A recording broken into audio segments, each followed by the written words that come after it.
uhulumeni une-trillion lamarandi elizosetshenziswa kulonyaka wezimali. Okungenani zingu-73 izinkampani ezehlulekile ukuchaza ukusebenzisa budedengu izimali kulonyaka owedlule. Umcwaningi-mabhuku uthi nokho ubonakele umehluko kulonyaka owedlule, uthi ukwehluleka ukulandela umthetho kusayinkinga enkulu.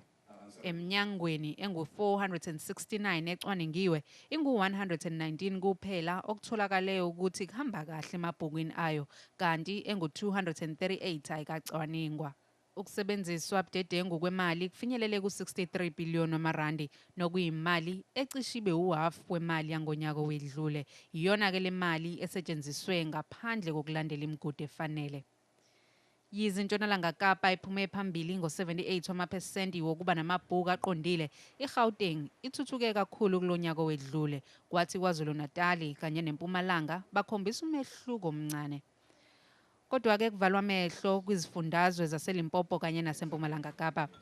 eLimpopo nalapho iminyango kahulumeni eyisihlanu isengaphansi kahulumeni kazwelonke, isimo simbi ngendlela yokuthi ungase uphinde ungacwaningwa futhi uMyango wezeMfundo.